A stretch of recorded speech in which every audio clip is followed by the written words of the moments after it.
is completely available either on-prem and on cloud. So both the variant of the solution is available with us, and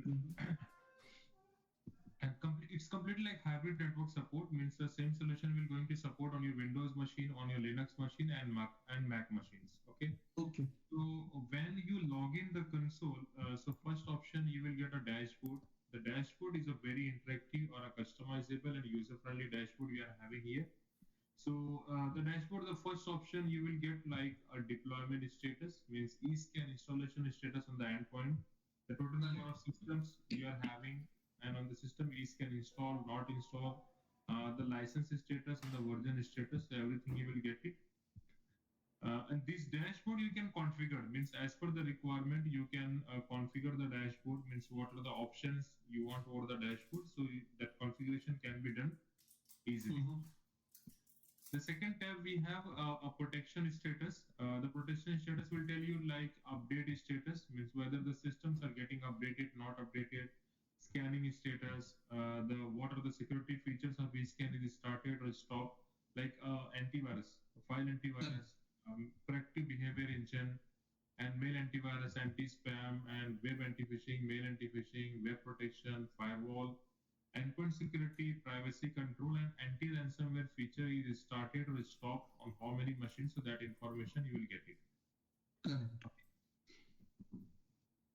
The third tab we have like compliance status, means you can also generate a dashboard as per the eScan compliance, means scanning status, update status, so version status. And the fourth one we have like protection statics, means if any action taken by the each and every modules of eScan, so you will get the info here, like if it is a file antivirus, so if any file is getting disinfected, getting quarantined, getting deleted, so that information you will get it here. The other behavior can be checked from here. You can see that the malware URL block, auto-run block, the ransomware block, you can see. So when you go in the count, click on the count, you will get the detailed information about the machine and about the file which is infected. Okay. Simply the mail antivirus and anti-spam, because in our solution we are also offering the email scanning. It's a user level email scanning. So if the email is like detected any virus attachment, so you will get the information like whether it's a quarantine, deleted, or disinfected. If the email is getting detected the spam email, so you will get the information here. In our solution, you can also filter the websites. You can also block the web access on the user's machine. So here we'll get the information about the website allowed and website blocked. And endpoint security, the USB will tell you whether the USB allowed and USB blocked, and the application allowed and application blocked, so that information you will get it here.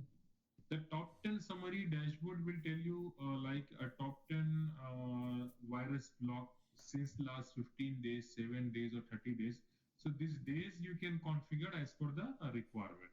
Yes. So you will get here like a top 10 virus block count with the percentage, top 10 computer infected count in the real-time scanning with the percentage, top 10 computer infected count on-demand scanning. See top 10 USG block, top 10 application block, top 10 website block. So everything you will get it here on the dashboard. See. Correct.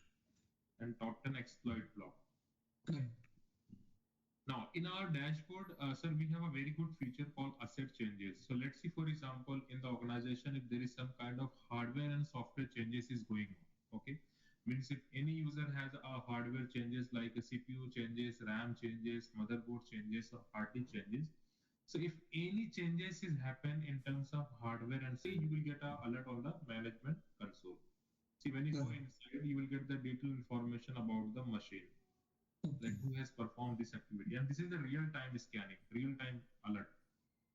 So you can see this is the machine host name, the current CPU configuration, and the previous CPU configuration. If it's a multiple changes is performed, so you will get the complete history of them. So I just wanted to ask a question here, if you allow me. Please, sir. Please, sir. So now let us assume that this Hemant PC has changed the CPU. Correct. Your console has already notified it कि भाई इसमें CPU change हुआ है. Right. But is there any provision that it can shoot a mail to the admin, so that what happens is all the time we'll not be sitting and looking at the dashboard. I know, sir. So So email alert is also possible, sir. For Okay. every event, for every alert, you can set an email alert. Correct. So that option is already there. So Okay. you can add admin email ID or multiple email ID to whom you want the alert. So that can be configured, sir. Correct. Okay. So this is for a hardware. Same thing we have done for the software as well. So if any user they try to install new software and try to uninstall any existing software from the machine, so the solution will tell you that information here. Correct. Okay. Live status means on a single click you will get a like clear information currently how many systems are live and how many systems are offline. So Correct. those are the systems are live. So let's say, for example, as an administrator, you want to perform the like you want to restart the machine, you want to shut down the machine, you want to log off the machine, you want to force restart that machine. So that option also possible from the management console. You can also or like do this kind of activities. So the shutdown restart was not possible in the 14th version, right? Yes, right. But in this newer version, you will get the option where you can simply restart the machine, you can shut down the machine, you can log off the machine, you can force shut down and force restart. That option is also available. Okay, sir. Okay. Now for the EDR, sir, because this solution we have like with EDR capability. So for the EDR, you will get a separate dashboard here. EDR means endpoint detection and response. Any suspicious activity or any suspicious threat is detected in the network. So the EDR will help the admin to find out the exit root cause.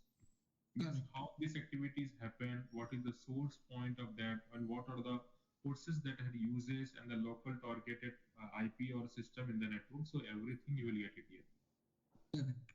Basically, for every event, it will create an incidence like incidents on eScan, incidents on Windows level. You will get it here. You can see that. Like a remote desktop service session log on succeeded. So you will get the information here. EDR incidents where you can endpoint incidents. You can perform the detailed telemetry here. You can see that. This seems pretty interesting. Yeah, you can get us complete information here. You see which all processes are involved in that, right? All the process, everything you will get it, sir. You can see that. Along with the PID and the process name. Let's for example, एक machine पे virus detect हुआ, तो normal अगर endpoint security solution होता है तो वो आपको clear visibility में दे पाता कि ये activity हुई कहाँ से. कि उसका source point क्या था, उसके बाद अगर वो network में आया तो मतलब क्या-क्या process ने use किया और might भी क्या-क्या changes और damages perform कर सकता था, तो वो सारा visibility आपको EDR में मिल जाता है, sir. So looking at the screen, can you go back, just scroll down back? Yeah. So looking at the screen, if I am not misunderstanding, तो ये net.1 process सबसे पहले execute हुआ, उससे win init और ये सब services को use करके अपना काम ये process को चालू करने की कोशिश किया. Correct. Right? And आपको ये सारा information मतलब file level पे क्या changes होगा, registry में अगर कोई changes perform किया उसका information मिलेगा. इंटीग्रिटी आपको कंप्लीट मिल जाएगी लाइक फाइल का एमडी हैश क्या था, उसका डिजिटल सिग्नेचर था कि नहीं था, वो सारा कुछ इंफॉर्मेशन आपको मिलेगा. No worry sir. Okay sir यहाँ पे basically you can also perform the EDR search. Like अगर आपको कोई सर्च परफॉर्म करना है आपकी पर्टिकुलर मशीन पे, रजिस्ट्री पे या फिर कोई फाइल्स पे या कोई की पे या वैल्यू पे, you can also perform the network search here. Script, you can also upload the script on the endpoint. You can also perform the like search IOC, means incidents of compromise. अगर आपके network में कोई machine compromise हुई है तो आप उसका एक IOC सर्च कर सकते हो कि उस रिलेटेड मतलब कोई और मशीन तो इन्फेक्टेड नहीं है मेरे नेटवर्क में, तो you can also get the complete visibility here. Okay. Now, sir ये तो बेसिकली मैनेज कंप्यूटर आपको पता ही होगा कि ये तो सब पता है सर, ये तो सब पता है. बट इसके अंदर कैसे है ना सर, इसमें हमने बहुत सारी चीजें अभी ऐड अप करी है, मैं आपको दिखा देता हूँ. जैसे फाइल एक्शन लिस्ट में बहुत सारे फीचर्स अभी ऐड अप हो गए हैं. जैसे you can have like vulnerability आप चेक कर सकते हो इस मशीन पे, पर्टिकुलर मशीन सिलेक्ट करके आप उसको वर्नेबिलिटी स्कैनिंग लगा सकते हो. जैसे अगर ओएस लेवल पे कुछ वर्नेबिलिटी है या फिर थर्ड पार्टी एप्लीकेशन जो इंस्टॉल है उसको कुछ वर्नेबिलिटी है या फिर कोई डेटाबेसेस में कोई वर्नेबिलिटी है, तो आप वर्नेबिलिटी स्कैनिंग यहाँ पे ऑन डिमांड परफॉर्म कर सकते हो. तो मतलब this will also perform VA part, right? Yes, VA part, correct. Hmm. You can also check the forensic port and communication of this machine. आप पहले क्या होता था कि अगर आपको किसी मशीन पे कोई लॉग चेक करना है या फिर कुछ डिबग वगैरह लेना है तो आप पर्टिकुलर मशीन को कनेक्ट करना पड़ता था, बट यहाँ पे क्या है, कंसोल के थ्रू आपको लॉग वगैरह कलेक्ट कर सकते हो। यहाँ पे तो लॉग कलेक्ट करके आपको कंसोल पे ही दे देगा। आपको ईच एंड एवरी मशीन पे जाके कुछ एक्टिविटी परफॉर्म करने की जरूरत नहीं है। ये एक बहुत मतलब this is something that we should as a team we should work on this कि भाई ये जो ये डिस्कनेक्ट अभी ये देखो ग्रीन था फिर भी कनेक्टिविटी का इश्यू आ गया, देखा ग्रीन सर ना? ऐसे नहीं, ये ग्रीन इसलिए बिकॉज मशीन ये लाइव नहीं है। Because यहाँ पे कंसोल पे क्या है ना, मैंने यहाँ पे कंडीशन डाला हुआ है कि अगर आप देखोगे ना तो 15 डेज का है यहाँ पे। अच्छा, हाँ। 15 डेज का है। तो 15 दिन से उस पे कुछ हुआ नहीं रहेगा, ऐसा बोल रहे हो? नहीं नहीं, 15 दिन से अगर ये मशीन 15 दिन तक ऑनलाइन नहीं होगी, अपडेट नहीं होगी, फिर भी वो ग्रीन दिखाएगी मुझे। अच्छा अच्छा अच्छा, समझ गया। अभी लाइव अगर मुझे चेक करना है तो मैं लाइव यहाँ पे चेक कर सकता हूँ। आप देखोगे मेरे नेटवर्क से 12 ही मशीन लाइव है। तो कोई एक 12 जो लाइव है उसमें से करो ना किसी। मैं कर लेते हैं सर, एक मिनट, कोई एक मशीन ले लेते हैं। सेल्स 09 लेना था, वो ले लो, चलो ना, क्या फर्क पड़ता है? थोड़ा सा टाइम लेगा ये अपलोड होने में, कोई बात नहीं। बिकॉज वो कैसा होगा कि 15-20 MB का फाइल होगा, वो थोड़ी देर में अपलोड हो जाएगा। यहाँ पे आप हाँ, तो थोड़ी देर के बाद आते हैं, तब तक आगे बढ़ते हैं, चलो। तो you can get it here actually. Remediation console sir आपको मिल जाएगा, जैसे ये बहुत ही अच्छा फीचर है। रेमिडिएशन कंसोल में क्या होता है कि आप पर्टिकुलर मशीन को विदाउट डिस्टर्बिंग द यूजर्स आप उसका बैकएंड से सब कुछ एक्सेस कर सकते हो। टास्क करने के बाद सब रिमोट ना लेते हुए आप उसका सारा कुछ आप एक्सेस कर सकते हो। जैसे टास्क मैनेजर आप देख सकते हो, टास्क मैनेजर में क्या क्या चीजें रन हो रही है, आप कुछ चीजों का अगर कुछ किसी प्रोसेस को टर्मिनेट करना है टर्मिनेट कर सकते हो। service.msc को आप कनेक्ट कर सकते हो, service.msc में क्या रन हो रही है वो सब कुछ आपको यहाँ मिल जाएगा। व्यू नेटवर्क में मतलब एक्टिव कनेक्शन क्या है, एस्टेब्लिश कनेक्शन क्या है, कोई कनेक्शन आपको टर्मिनेट करना है यहाँ पे आपको मिल जाएगा। रजिस्ट्री आपको कंप्लीट एक्सेस हो जाएगी उस मशीन की। रजिस्ट्री में कोई चेंजेस परफॉर्म करना है, नया की ऐड करना है या कोई की डिलीट करना है, मॉडिफाई करना है तो आप उसको कर सकते हो। आपको इस मशीन का डायरेक्टरी एक्सेस हो जाएगा, लाइक माय कंप्यूटर आपको उस मशीन का एक्सेस हो जाएगा। तो आपको कोई नया फाइल क्रिएट करना है, नया फाइल डिलीट करना है। Even though it is not shared, right? Sorry sir? Even though the drives are not shared. Right, even the drive is not share, means आपको कंप्लीट उसका माय कंप्यूटर ही मिल जाएगा आपको यहाँ पे। समझ। टास्क शेड्यूलर में क्या क्या रन हो रहा है, जैसे शेड्यूलर में क्या क्या चीजें रन है आपको यहाँ पे मिल जाएगा। आपको कोई रन टास्क करना है, कोई स्टॉप करना है, कोई टास्क को डिलीट करना है, आपको यहाँ पे आप कर सकते हो। CMD आप एक्सेस कर सकते हो, जैसे अगर कुछ कमांड लाइन पे आपको काम करना है तो विदाउट नोइंग और without disturbing the user backend से आप CMD पे काम कर सकते हो उसके मशीन पे। कुछ स्क्रिप्ट आपको रन करनी है तो आप स्क्रिप्ट बना के उस मशीन पे अपलोड कर सकते हो। स्टार्टअप एप्लीकेशन में क्या क्या चीजें रन हो रही हैं, क्या क्या चीजें हैं आप यहाँ पे देख सकते हो, उसको रिफ्रेश, अनेबल, डिसेबल या डाउनलोड भी कर सकते हो एप्लीकेशन से। तो ये एक एडिशनल फीचर है जो विदाउट नोइंग और without disturbing the user backend से आप उसके सारा मशीन का एक्सेस ले सकते हो। And what about this RDP info, whether it will tell us कि भाई उस पे RDP enabled है कि कनेक्टेड होगा तो आपको उसका इंफॉर्मेशन मिलेगा कि उस मशीन का RDP कनेक्टेड है, डेट एंड टाइम, ये देखो आप सारा इंफॉर्मेशन मिल जाएगा यहाँ पे।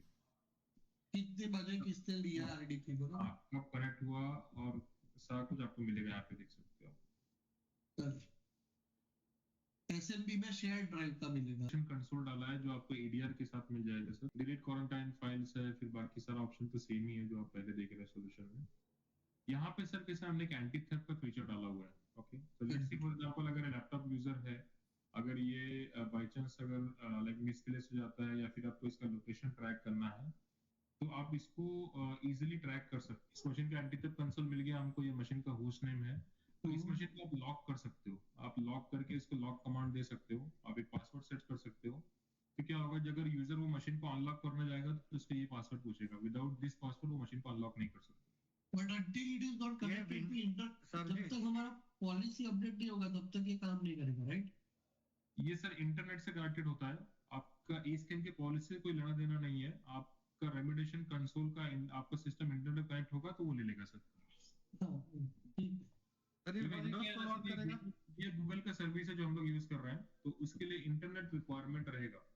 अगर इंटरनेट नहीं है मशीन पे तो जो भी आप कमांड दोगे वो कैशे मोड में जाएगा, जैसे ही मशीन लाइव होगा इंटरनेट से कनेक्ट होगा उसको कमांड मिल जाएगा।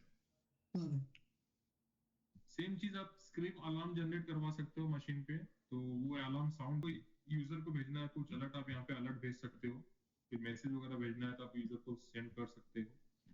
डेटा वाइपिंग आप परफॉर्म कर सकते हो, जैसे आपको कोई ड्राइव कोई फोल्डर डिलीट करना है यहाँ से तो आप उसको डिलीट कर सकते हो। आप लोकेशन ट्रैक कर सकते हो यहाँ पे यूजर डिवाइस का, ठीक है, ये सारा कुछ आप परफॉर्म कर सकते हो उस मशीन पे, ठीक है। ये एक एडिशनल फीचर है जो हम एंटी थेफ्ट के थ्रू दे रहे हैं। सर डीएलपी का हमने जो फीचर डाला है, मॉड्यूल डाला है हमने यहाँ पे डाला है एंडपॉइंट सिक्योरिटी में। यहाँ पे बेसिकली यू कैन सी ये एक डिवाइस इंक्रिप्शन है। बेसिकली क्या होता है कि अगर आपका कंपनी ओन यूएसबी है, यूजर्स उसको एक्सेस करते हैं, तो अगर आप उसको इनक्रिप्ट कर दोगे तो इन केस अगर वो यूएसबी यूजर अपने घर ले जाता है, उसके पर्सनल लैपटॉप पे पर्सनल डेस्कटॉप पे कनेक्ट करने का ट्राई करता है, तो डेटा जो भी होगा उसमें इनक्रिप्टेड होगा, उसको यूजर मिसयूज नहीं कर सकता। यूएसबी ड्राइव जिस कंप्यूटर में अपना इसकेन का क्लाइंट नहीं होगा उस पे वो ओपन नहीं कर पाएगा, राइट? उसमें ओपन नहीं कर पाएगा। अगर आपके जैसे अगर आपका एजेंट होगा तो, मतलब कैसा है, अगर लेट्स से फॉर एग्जांपल आपका डिवाइस है, आपने इनक्रिप्ट किया हुआ है आपके नेटवर्क में, उसमें आपका ईस्केन एजेंट है, लेकिन मेरे पास भी ईस्केन एजेंट है, वो दूसरे किसी कंपनी का है, तो फिर भी वो मेरे पास इनक्रिप्टेड ही होगा, उसके लिए आपका ही एजेंट लगेगा उसको डिक्रिप्ट करने के लिए। करेक्ट, मतलब जिस कंसोल से मैंने एनक्रिप्ट किया है उस कंसोल का एजेंट लगेगा। Correct, right right. और इज देयर एनीथिंग, अभी जैसे फॉर एग्जांपल जैसे हम यूएसबी अनलॉक करने के लिए पासवर्ड देते हैं, जैसे can we also enable the password for this encryption? हाँ वो है ना सर ऑप्शन, वो तो ऑलरेडी है, मैं आपको दिखाता हूँ। डीएलपी के सारा फीचर सर हमने इधर डाला है डीएलपी मॉड्यूल में। यहाँ पे पहला ऑप्शन है अटैचमेंट कंट्रोल, ठीक है। अटैचमेंट कंट्रोल यहाँ पे सर आप कंडीशन लगा सकते हो, attachment allowed and attachment block. Attachment allowed अगर आपने किया है तो अटैचमेंट किस डोमेन से अलाउड होना चाहिए, जैसे लेट्स से फॉर एग्जांपल आपका डोमेन है test.com, ओके। अब यहाँ पे आपने एक कंडीशन डाल दिया कि test.com एक्सेस होना चाहिए, लेकिन वो outlook.exe से होना चाहिए। इस केस में क्या होगा, यूजर्स को अटैचमेंट बाहर भेजने का अलाउड होगा सिर्फ आपके डोमेन से, और आपका डोमेन अगर आउटलुक में कॉन्फ़िगर होगा तो ही। अगर लेट्स से उसने जीमेल एक्सेस कर लिया या फिर कोई और डोमेन एक्सेस करता है वो, तो उसका अटैचमेंट ब्लॉक होगा, अटैचमेंट बाहर नहीं भेज पाएगा। आप एक यहाँ पे आपको कंप्लीट रिपोर्ट मिलेगा कि यूजर ने अपने मशीन से क्या भेजा है। आपको एक रिपोर्ट चाहिए, जैसे डेट एंड टाइम है, मशीन नेम है, यूजर नेम है, फ्रॉम ईमेल आईडी है, टू ईमेल आईडी है, अटैचमेंट का साइज क्या था, अटैचमेंट का लाइक एक्सटेंशन क्या था, और अटैचमेंट का पाथ क्या था, वो सारा इंफॉर्मेशन आपको रिपोर्ट में मिल जाएगा। अभी एज अ डिपार्टमेंट हेड आपको एक चाहिए कि मेरा कलीग जो बाहर भेज रहा है अटैचमेंट, उसका एक कॉपी आपको भी आना चाहिए, आपके शेयर ड्राइव पे स्टोर होना चाहिए। आप यहाँ पे जो भी आपका शेयर ड्राइव नेटवर्क ड्राइव डालोगे, उस ड्राइव पे एक कॉपी ऑफ द फाइल जाके सेव हो जाएगी, जो भी यूजर अपने मशीन से बाहर भेजेगा अटैचमेंट के थ्रू। अभी कैसा होता है कि कुछ कुछ ऑर्गेनाइजेशन का पॉलिसी होता है कि पीडीएफ एक्सटेंशन अलाउड होता है, कि यूजर पीडीएफ फाइल को बाहर भेज सकता है, बट नाउ डेज क्या होता है कि यूजर बहुत स्मार्ट होते हैं, नॉर्मल डॉक फाइल को या एक्सएलएस फाइल को प्रिंटर प्रॉपर्टीज में जाके उसको सेव एज पीडीएफ कर लेते हैं, इसके बाद वो भेजते हैं, तो वो ऑप्शन ही आप डिसेबल कर सकते हो, turn off save as PDF for Microsoft Office document आप बंद करो, ठीक है। ये तो हो गया अटैचमेंट अलाउड का कंडीशन। अगर आपने अटैचमेंट ब्लॉक रखा है, ठीक है, इस केस में क्या हो गया, सारा अटैचमेंट ब्लॉक्ड है, यूजर अपने सिस्टम से मेल के थ्रू अटैचमेंट भेज ही नहीं सकता। लेकिन अगर ये आपको करना है कि कुछ आपको जैसे प्रोग्रामिंग फाइल्स हैं या फिर कुछ और फाइल है, आपको पर्टिकुलर फाइल्स को आपको भेजना है या ब्लॉक करना है, जैसे कंप्रेस फाइल है, डेटाबेस फाइल्स है, या ई बुक है, ईमेल है, सिस्टम सिक्योरिटी है, फाइनेंस से रिलेटेड कुछ है, गेम्स रिलेटेड कुछ है, या फिर प्रोग्रामिंग रिलेटेड कुछ फाइल है, तो आप यहाँ पे उसको अलाउ एंड ब्लॉक कर सकते हो उस कैटेगरी। उस पर्टिकुलर यूजर को सब कुछ ब्लॉक्ड होगा, लेकिन अगर वो प्रोग्रामिंग रिलेटेड कोई फाइल भेजना ट्राई कर रहा है तो उसको अलाउ होगा, बाकी सब कुछ ब्लॉक। ये कंडीशन आप उसको लगा सकते हो। There are many categories there. थोड़ा स्क्रॉल करेंगे ऊपर, क्या क्या है ऑप्शन देखते हैं। बहुत कुछ है सर इसमें, आप देख सकते हो, इसमें बहुत सारा ऑप्शंस है, आप इसको कस्टमाइज भी कर सकते हो सर अपने हिसाब से।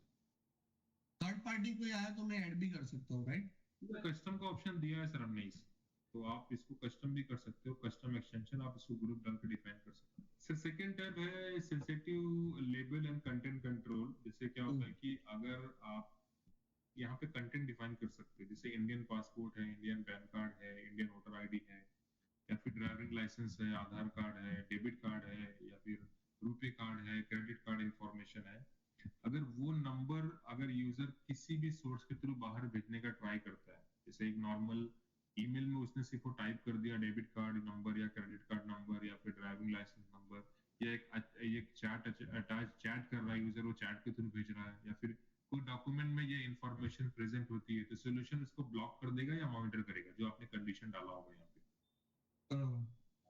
ठीक है, इस कंटेंट ऑफ फ्रेज को आप अपने हिसाब से कस्टमाइज भी कर सकते हो, जैसे आपको क्या मॉनिटर करवाना है। जैसे अगर ये फ्रेज का इंफॉर्मेशन, अगर कोई डॉक्यूमेंट होगा या कोई फाइल होगी वो मेरे नेटवर्क से बाहर नहीं जाना चाहिए, तो फ्रेज कंटेंट में अपने हिसाब से कस्टमाइज कर सकता हूँ। ठीक है, यहाँ पे आप सेंसिटिव लेबल्स भी लगा सकते हो डॉक्यूमेंट पे, जैसे अगर सेंसिटिव डिटेक्ट होता है तो उस पे इमीडिएटली कोई लेबल लगा देना चाहिए, जैसे इस लाइक एमएस ऑफिस का रिबन ऐड कर देगा या फिर आपका कंपनी का नेम उस पे ऐड कर देगा डॉक्यूमेंट पे, वो आप लगा सकते हो। इसको किस चैनल के थ्रू ब्लॉक करना है वो चैनल आप डिफाइन कर सकते हो, जैसे सारे चैट एप्लीकेशन है, ड्रैग एंड ड्रॉप अगर करेगा तो भी ब्लॉक हो जाएगा, ऑल एप्लीकेशन, इवन अगर इसको यूजर पासवर्ड प्रोटेक्टेड आर्काइव में भेजेगा, पासवर्ड प्रोटेक्टेड आर्काइव करके भेजेगा तो भी ब्लॉक होगा। जैसे रिमूवेबल स्टोरेज ड्राइव है, सीडी एंड डीवीडी है, उसके थ्रू भी अगर भेजने का ट्राई करता है तो भी ब्लॉक कर देगा। Correct, okay. So most of the DLP क्या होता है ना सर, वो ओसीआर फाइल्स को स्कैन नहीं करते। ओसीआर फाइल्स कैसे है, देखिए मैं आपको दिखाता हूँ, ये देखिए, ये नॉर्मल फाइल है, नॉर्मल है फाइल, ये ओसीआर डॉक्यूमेंट है। जैसे मतलब अगर आपने कोई एक डॉक्यूमेंट का फोटो ले लिया और आपने मतलब दिस इज ऐसे the left one is like an image and the right one is like text plus image, right? No no, ये एक्चुअल इमेज फाइल ये है, जैसे ये ओसीआर डॉक्यूमेंट है, आपने किसी चीज एक कार्ड का आपने फोटो ले लिया, ठीक है, वो फोटो आपने स्टोर कर दिया आपके सिस्टम पे, और अगर आप उसको अटैच करके बाहर भेजने का ट्राई करते हो, ठीक है, तो वो डॉक्यूमेंट तो है नहीं, कोई फाइल तो है नहीं, सोल्यूशन इसको स्कैन कैसे करेगा, वो ओसीआर फाइल है, ओके। बट हमारे पास कैसा है, वो ओसीआर स्कैनिंग भी है, अगर उस तरीके कोई फाइल होगा तो उसको भी स्कैन कर लेगा इस तरीके से। करेक्ट, समझ गया। So it will also scan the content of an image file. That is what you are trying to do. Correct. Content of an image file और content of OCR document. Correct. ठीक है, अभी आप यहाँ पे recipient domain को whitelist कर सकते हो कि ये पर्टिकुलर इंफॉर्मेशन किसी एक डोमेन पे यूजर भेज सकता है। जैसे अकाउंट्स वाला है, वो नॉर्मली एक बैंक से कम्युनिकेट करता है, तो आप उस बैंक का डोमेन डाल दोगे, तो वो पर्टिकुलर यूजर सिर्फ उसी डोमेन को भेज पाएगा, और किसी डोमेन को भेजेगा तो ब्लॉक हो जाएगा। Correct. ये कंटेंट लिस्ट आप यहाँ से कस्टमाइज कर सकते हो, जैसे मैंने कहा कि आपको क्या ब्लॉक करवाना है, क्या ऐड करवाना है, इस तरीके से डाल के स्टेटमेंट ऑफ अकाउंट और एमसीआर कोड, इस तरीके से आप खुद का भी वर्ड एंड फ्रेज कस्टमाइज कर सकते हो। तो अगर ये फ्रेज है वर्ड डॉक्यूमेंट में प्रेजेंट होगा और सॉल्यूशन इसको स्कैन करेगा, अकॉर्डिंगली वो ब्लॉक कर देगा, मॉनिटर करेगा। करेक्ट। अभी प्रिंट डीएलपी भी है। लेट्स सी फॉर एग्जांपल एक इंपॉर्टेंट डॉक्यूमेंट है, ठीक है, उसको यूजर प्रिंट करने का ट्राई करता है, तो सॉल्यूशन क्या कर देगा, उससे वाटर मार्किंग ऐड कर देगा। ये देखिए इस तरीके से वाटर मार्किंग या वाटर मार्किंग बाय स्कैन या पर्टिकुलर यूजर, मतलब जो भी टेक्स्ट हम लिखेंगे वो आ जाएगा। हाँ, करेक्ट।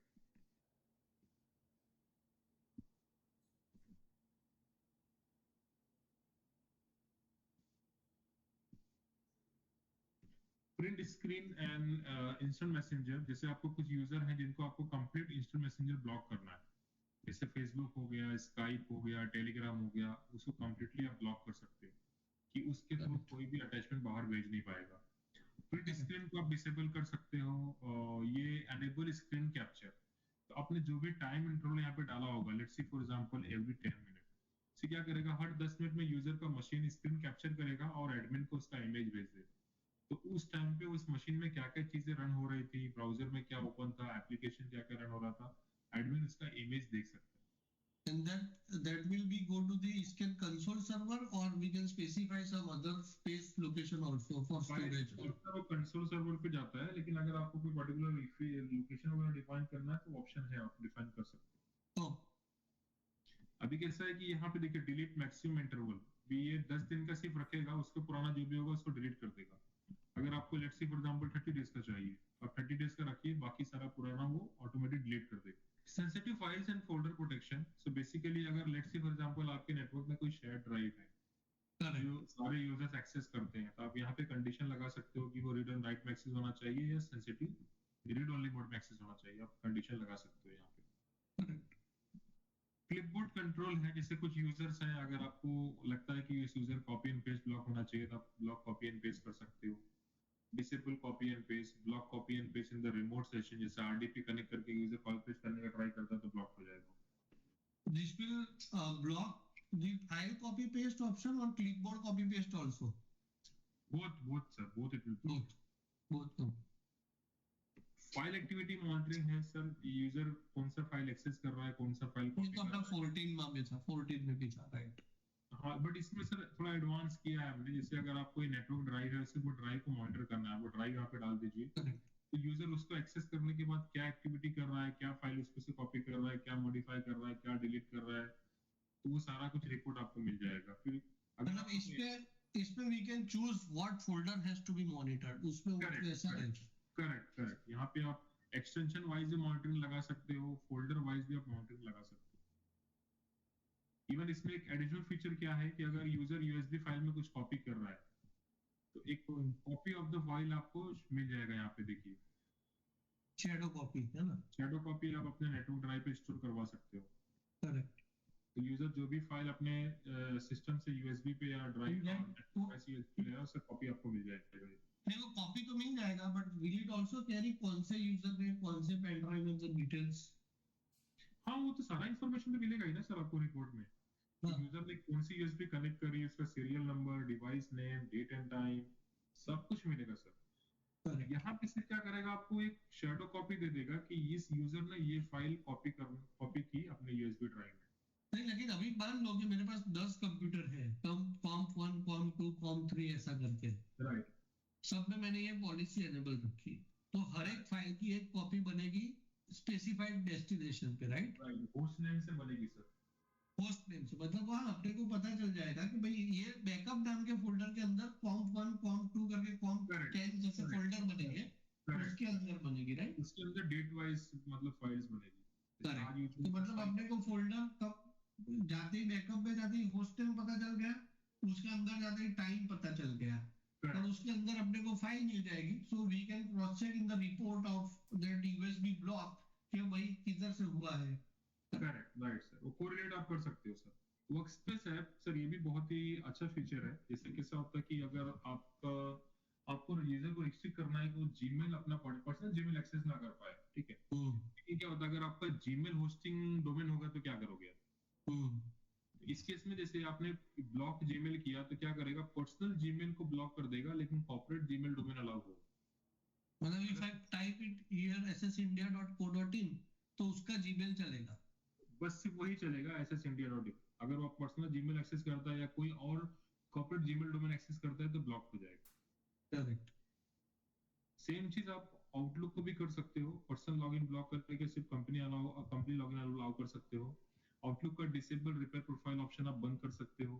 ड्रॉपबॉक्स का पर्सनल लॉगिन ब्लॉक करके सिर्फ कंपनी अकाउंट अलाउ कर सकते हो। स्लैक का आप कंपनी लॉगिन अलाउ करके पर्सनल लॉगिन ब्लॉक कर सकते हो। All personal login web based, either they are web based or whatever, can be disabled, and you can provide a whitelisting of this your company owned domains, right? Correct, like block Autodesk है, Bitbucket है, we transfer है, zoom है, Webex है। Disc encryption है sir, basically यहाँ पे आप complete folder encrypt कर सकते हो, ऑल ड्राइव इंक्रिप्ट कर सकते हो, एडमिन का प्रोफाइल या पर्टिकुलर यूजर का प्रोफाइल आप इंक्रिप्ट कर सकते हो, तो इंक्रिप्शन भी है। Will this be using BitLocker or BitLocker और सबकी की एक्सेस सॉफ्टवेयर है सर। बेसिकली अगर आपने वेब फिल्टरिंग रखा होगा, अगर यूजर क्या करते हैं कि वीपीएन ब्राउजर में वीपीएन क्लाइंट को या ब्लॉक कर दोगे। Disable Windows boot and saving mode, turn off Android debugging bridge connection, एनएडएस का जो एप्लीकेशन होता है उसको आप ब्लॉक कर सकते हो। अभी एनएडएस को हम एप्लीकेशन कंट्रोल से भी ब्लॉक कर सकते हैं ना। हाँ, वहां से भी कर सकते हैं और यहाँ से भी कर सकते हैं सर, ठीक है।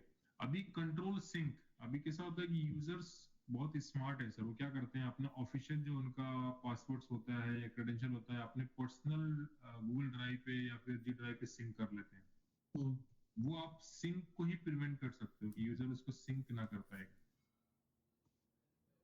आप प्रिवेंट फाइल स्टोरेज, अगर फाइल आप कुछ वन ड्राइव पे या गूगल ड्राइव पे सिंक करने का ट्राई करता है तो वो भी आप ब्लॉक कर सकते हैं। Disable sharing page from Chrome Edge using QR code, जैसे हम अगर आपको व्हाट्सएप में लॉगिन करना होता है तो पहले क्यूआर कोड जनरेट होता है और उसके बाद आपको वो QR कोड स्कैन करके फिर आप व्हाट्सएप वेब लॉगिन करते हो, तो उस तरीके का जो भी एप्लीकेशन होगा QR कोड ही जनरेट नहीं करने देगा सोल्यूशन। आप वाईफाई का पासवर्ड भी डिसेबल कर सकते हो। यूट्यूब का जो है आप you can enable the restricted mode. So by default क्या होगा कि जो भी पोर्नोग्राफी या अनवांटेड या अननेसेसरी वीडियोस है उसको इसके डिसेबल कर देगा। और इवन अगर यूजर कोई वीडियो वॉच कर रहा है तो उसका उसका लाइक कमेंट क्या है या फिर वो खुद कमेंट करना चाहेगा तो वो सारा ऑप्शन डिसेबल होगा। बट नाउ आप ये बोल रहे हो कि भाई strict restricted mode filter, right? तो कौन सी कैटेगरी, अभी जैसे मान लो for example I am in engineering company, we are having CNC machine, correct, तो मेरे को उसके रिलेटेड वीडियो देखना है, हाँ।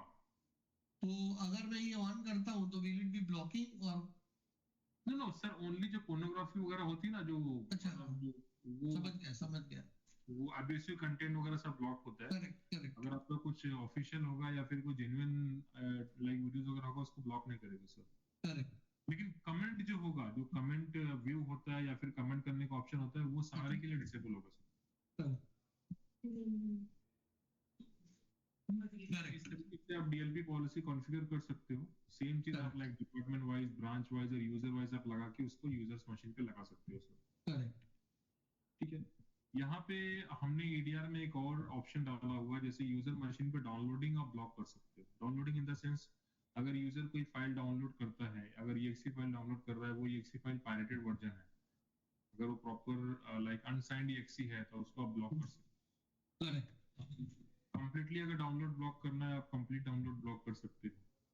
आर्काइव फाइल्स को भी आप डिफाइन कर सकते हो कि किस टाइप की आर्काइव फाइल मेरे नेटवर्क में डाउनलोड होना चाहिए। वो आर्काइव टाइप यहाँ पे कस्टम आप कर सकते हो, लाइक WinZip हो गया, WinRAR हो गया, या और कोई फाइल हो गया, आप उसको डाल सकते हो। बट अगर मान लो RAR के अंदर EXE है तो नहीं डाउनलोड करने देगा ना सर, बिकॉज सर वो तो आपने यहाँ पे अलाउ किया हुआ है ना सर, आर्काइव फॉर्मेट आपने अलाउ किया हुआ है। Block file using hash and MD5, उसके थ्रू भी आप ब्लॉक कर सकते हो। यूजर अगर मतलब इधर जो मैं हैशटैग लिखूंगा उसको अलाउ करेगा, बाकी सबको ब्लॉक करेगा सर, यहाँ पे ब्लॉक करेगा। यहाँ जो लिखूंगा वो ब्लॉक होगा ऐसा? वो ब्लॉक करेगा सर, करेक्ट। यहाँ पे आप जो भी फाइल का हैश वाली MD5 डालोगे वो ब्लॉक कर देगा। तो हैश इसलिए फाइल हमने का प्री डिफाइन डाला हुआ है, ये जो है ना, ये सम रैंसमवेयर रिलेटेड या फिर थेप रिक्वेस्ट रिलेटेड फाइल्स है। तो इस तरीके से and you will also keep this updating, right, in your definitely this will keep updating। बाकी सारा ऑप्शन सर आपको पता ही है, मेल एंटीवायरस, वेब प्रोटेक्शन में क्या है। वो सब तो पता है, वो सब तो पता है। यहाँ पे एडमिन पासवर्ड में सर हमने एक चीज डाला है, जैसे 2 फैक्टर ऑथेंटिकेशन डाला है। तो 2 फैक्टर ऑथेंटिकेशन क्या होता है? RDP के लिए आप लगा सकते हो, सेफ मोड के लिए लगा सकते हो, यूजर लॉग ऑन के लिए लगा सकते हो, मशीन अनलॉक के लिए आप लगा सकते हो, या तो आप सेम ईस्केम का एडमिन पासवर्ड यूज कर लो, कोई अपना एक पासवर्ड आप कस्टमाइज कर सकते हो। तो अगर लेट्स सी फॉर एग्जांपल आपने यहाँ पे एक पासवर्ड डाल दिया 2 फैक्टर में, अगर वो मशीन को लगी हुई है, वो मशीन का कोई यूजर अगर RDP ट्राई करता है तो पहले उसको विंडोज का यूजर नेम एंड पासवर्ड डालना पड़ेगा, देन इमीडिएटली ईस्केम का 2FA का स्क्रीन आएगा, उसको 2FA का पासवर्ड भी डालना पड़ेगा। नहीं, but then is it possible that वो ये जो 2FA है वो हम किसी ऑथेंटिकेटर में जनरेट करवाएं?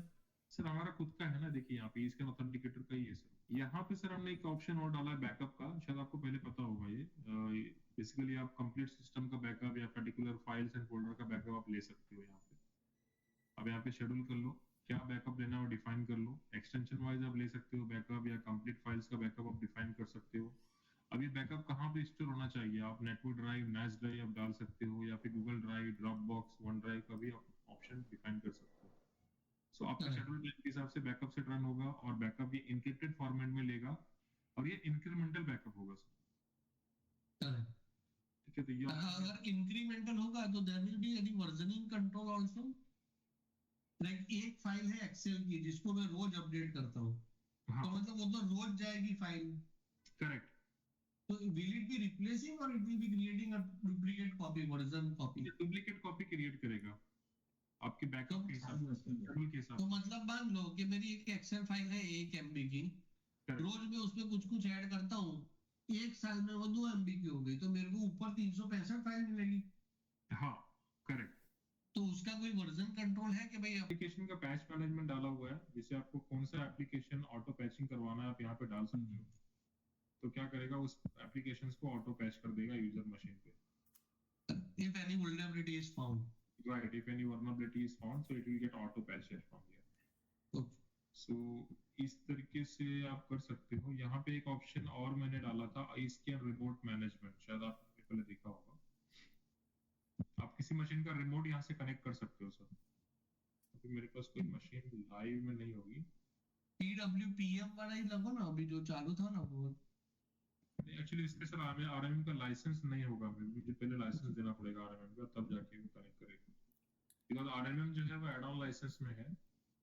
DLP is part of the product or it is also an add-on? DLP भी सर ऐड ऑन लाइसेंस है। आप DLP का सेपरेट प्रोडक्ट भी ले सकते हो और विद लाइक EDR और विद इलाइट फॉर बिजनेस या विद अल्ट्रा आप ले सकते हो DLP का मॉडल। इस मशीन का आपको अगर रिमोट लेना है तो आप यहाँ से इसको कनेक्ट करके जो है ना रिमोटली भी, ये मशीन आपके ब्राउजर टैब में कनेक्ट हो जाएगी। तो यू कैन आल्सो लाइक आप ट्रबल शूटिंग कर सकते हो, मॉनिटर एक्टिविटी मॉनिटर आप कर सकते हो। तो काइंड ऑफ एनीडेस्क। हाँ, काइंड ऑफ एनीडेस्क और टीमवीवर, आप उस मशीन का सब कुछ कनेक्ट कर सकते हो। ठीक है।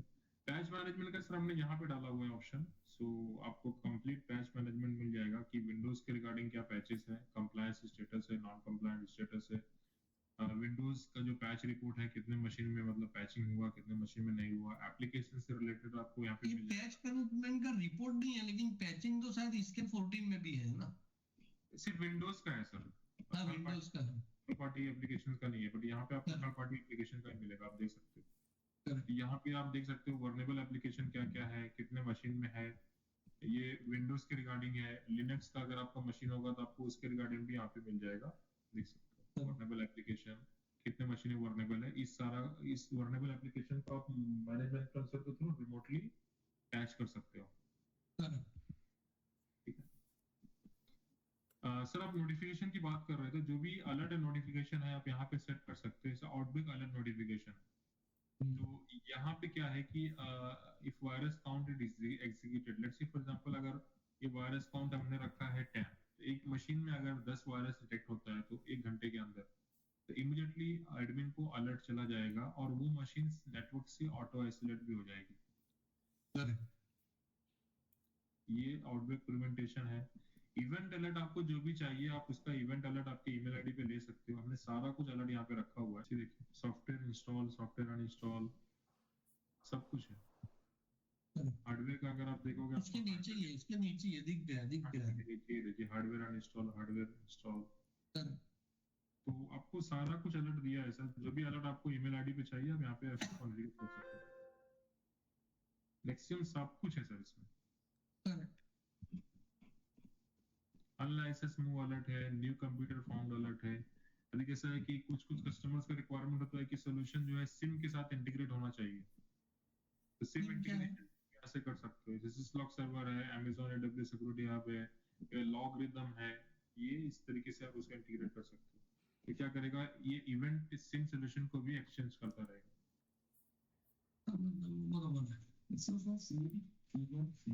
સ્લોક સર્વર એટલે ભાઈ સપોઝ ફોર એક્ઝામ્પલ સોની કોઈને ફાયરવોલ વેચી તો એમાં તો ઇનબિલ્ટ સ્ટોરેજ છે નહીં, એટલે તમારે એનું લોક સર્વર બનાવવું પડે। તો એ આના લોગ એ લોક સર્વર સાથે ઇન્ટિગ્રેટ કરે, એટલે બેવ એક જ જગ્યાએ તમને તમારા ફાયરવોલને બી લોક મળી જાય અને તમને તમારા ઈ એન્ટીવાયરસ બી करेक्ट। ठीक है सर।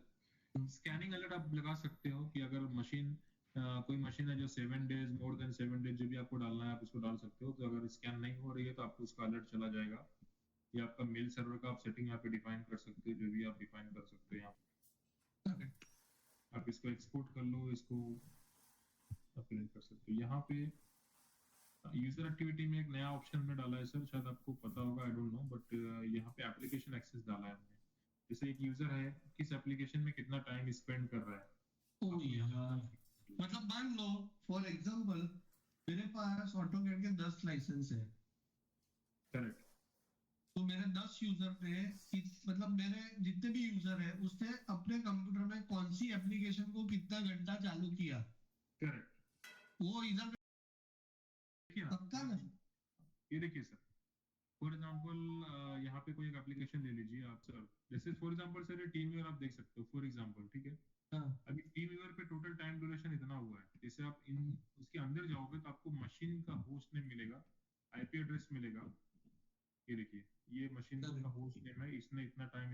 किया। अभी इन डिटेल आप जाना चाहोगे तो आप उसका इन डिटेल भी देख सकते हो कि उसने कब स्टार्ट करी कब एंड करी, देखिए एप्लीकेशन टीम व्यूअर है, स्टार्ट डेट एंड टाइम है, एंड डेट एंड टाइम है, टोटल टाइम ड्यूरेशन है, और किस पाथ से उसने वो एप्लीकेशन रन करी थी उसका इंफॉर्मेशन।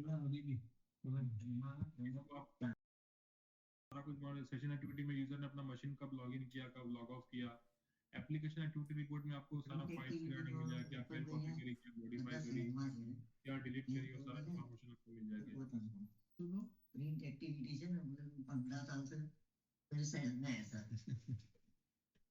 तो अभी तो डीएलपी और ये ईडीआर पे वापस जाना जरा, ईडीआर पे। सर ईडीआर तो मैंने बताया ना आपको, ईडीआर ये ईडीआर ही सोल्यूशन नहीं बताया, लेकिन फिर से जाओ, एक बार फिर से जाओ। आपने बताया, मैं कहाँ मना कर रहा हूँ यार, नहीं बताया। ये मेरे को समझ एंड पॉइंट क्या आपके ईडीआर का फुल फॉर्म क्या बताया था? Detection and response. तो मतलब how this is better than the antivirus, ऐसा बोल रहा हूँ। नॉर्मल एंटीवायरस और ईडीआर में what is the actual difference? मैं आपको एक सिंपल वर्ड में बताता हूँ सर कि क्या डिफरेंस है। बेसिकली अगर एक नॉर्मल एंटीवायरस है, अगर उस पर कोई वायरस डिटेक्ट होता है किसी मशीन पे, तो नॉर्मल एंटीवायरस इसको ब्लॉक करेगा सर, उसको ब्लॉक करेगा या क्वारंटाइन करेगा, डिलीट करेगा, मतलब यूजर का मशीन इन्फेक्ट नहीं होगा, ठीक है। लेकिन अगर आपको उस पे डिटेल एनालिसिस परफॉर्म करना होगा कि ये वायरस डिटेक्ट हुआ आया कहाँ से आया, और उसकी बोलते ना उसके चपेट में कितने मशीन्स आई हैं। करेक्ट।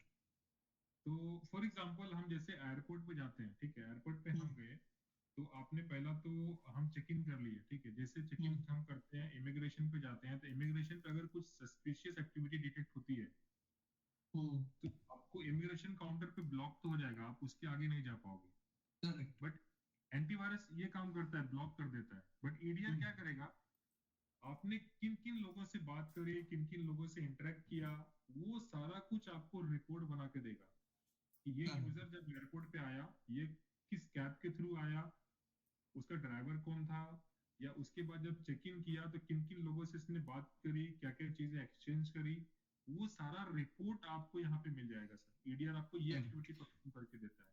मतलब अगर एक वायरस डिटेक्ट होता है तो इस वायरस के रिगार्डिंग आपके नेटवर्क में सारे मशीन्स को अलर्ट कर देता है, इस टाइप का वायरस इस मशीन पे डिटेक्ट हुआ है, अगर ये एक्टिविटी किसी और मशीन पे परफॉर्म हो रही है तो ऑटोमेटिक उसका एक्शन क्या होना चाहिए।